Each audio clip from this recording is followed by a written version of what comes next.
semuanya, sekarang kita akan melanjutkan Spy X Family Chapter 21. Nah, untuk episodenya sendiri bisa di episode 13 atau episode kedua atau ketiga ya, tergantung animenya. Yang jelas ini adalah Chapter 21, dimana di sini tentang pengejaran Dogi dan Anya untuk menemui Papa Senja untuk menghindari misi selanjutnya, karena kan penglihatan Anya, Papa Senja kemungkinan akan terbunuh. Nah, ketika sampai di menara, si Dogi pun sangat kelelahan dan mengatakan, "Huff," gitu kan, selayaknya anjing lah. Jadi, "Papa ada di sini," kata si Anya. Kemudian, Anya pun mungkin mulai berpikir nih, cara baca jam seperti apa ya? Aku nggak tahu gitu kan. Berarti ledakannya apa terjadi di dalam gitu, penglihatan si Anya. Kemudian si Anya bertanya, "Kapan jam bunyi dong dong?" gitu. Kemudian bapaknya menjawab dong, "Kemungkinan jam ini akan berbunyi kurang dari 30 menit lagi."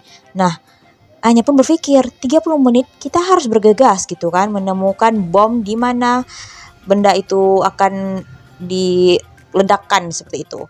Kemudian si Anya pun terkejut dong melihat, gawat, itu bos orang yang jahat gitu. Dia menemui orang yang tadi menculiknya dan juga anjing pelacak yang punya cowok penjahat tampan tadi. Dia melihat si Anya dan si Dogi gitu. Tadinya anjing itu cuma menoleh sih, langsung dimasukkan lagi ke mobil oleh penjahat tersebut. "Aku harus segera pergi dari sini sebelum ada yang mengenaliku," katanya. "Kuharap jebakan ini pasti berhasil." Kemudian si Anya pun mulai berpikir lagi dan mendengar sesuatu. Nah, kemudian penjahat ini mengatakan, mungkin kerusakan parah, tapi demi hal yang baik seperti itu. Dia melihat kumpulan orang-orang lah gitu kan sebelum pergi. Kemudian si Anya pun berkata, "Ini gawat, kita harus menghentikan bom tersebut." Jadi jarum besar pindah ke angka 6 dan angka 6 ke 7. Jadi kita punya waktu kurang dari 7 menit, bukan? Pokoknya kita harus bergegas, kata Anya. Nah, sampai Anya tuh naik ke atas dan kemudian dia pun melihat sebuah jendela dan mengatakan, "Mungkin aku bisa masuk lewat jendela kecil itu." Dan itu dia bomnya. "Kalau aku menjinakkannya, aku bisa menyelamatkan Papa," kata dia kan. Nah, si Anya pun terkejut dong kayak, jadi bagaimana ini gitu kan. Dia pusing lihat bom tuh kan banyak kabelnya. Kemudian si Anya pun melihat, "Kalau Papa sampai di sini, aku akan memberitahunya untuk tidak membuka pintu. Nanti aku ketahuan dan mungkin dia akan membuangku." Anya pun makin bingung gitu kan. Nah, di scene yang lain terdapat Papa Senja dan ya orang-orang satu korporat samanya untuk mencari di mana bom itu berada. Kemudian Anya pun bersembunyi dan dia makin panik dong melihat jam tersebut makin terus bertik-tik gitu, bergerak. Dan Anya pun bingung, loh kok bomnya nggak meledak gitu, apa Papa sudah kembali, katanya kan. Dan bersyukurlah Anya akhirnya kayak tidak sesuai ekspektasinya gitu kan, bomnya tidak meledak dan papanya dia berharap tidak kenapa-napa. Nah, padahal papanya itu berada di bagian lain, yaitu jendela lah, mengintip jendela terlebih dahulu, dan dia berkata, "Kami menyelamatkan masa depan," gitu kan. Rasanya aneh, pesan ini adalah peringatan, mungkin aku akan memastikannya. Jadi udah ada sinyal lah gitu. Kemudian si Papa Senja sama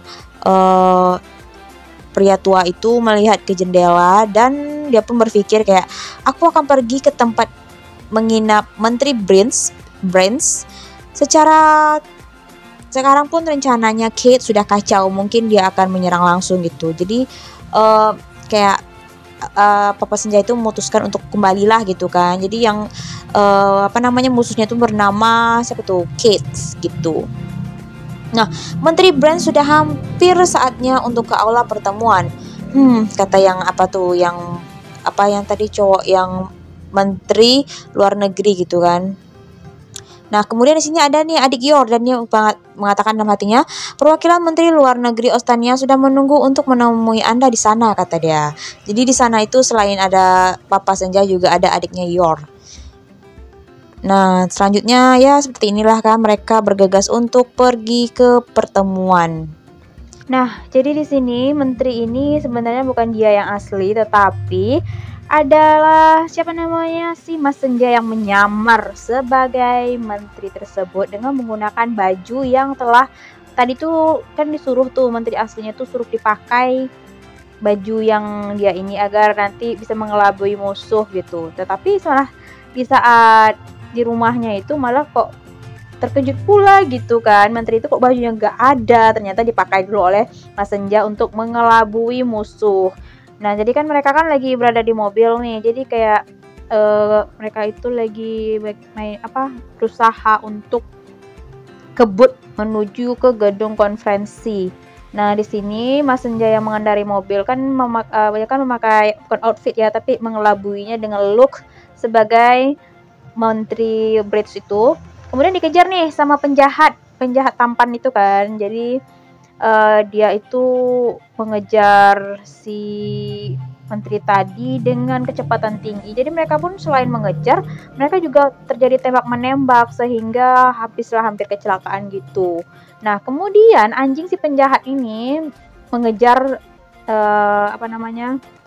mengejar si cowok itu yang menteri itu, dan langsunglah Papa Senja itu membuka topengnya dan menembakkan anjing tersebut dengan pistolnya gitu kan. Nggak tahu sih mati atau enggak, tapi yang jelas kejadian itu benar-benar membuat penjahat itu benar-benar shock gitu kan. Ternyata yang dia kejar adalah bukan menteri tapi hasil manipulasi dari Mas Senja. Oke, jadi baik, sekarang mari kita akhiri ini gitu, kata Mas Senja selagi menembakkan pistolnya ke anjing tersebut. Baik, sekian chapter 21 pada hari ini. Thank you for watching bagi kalian sudah menonton dan mendengarkan.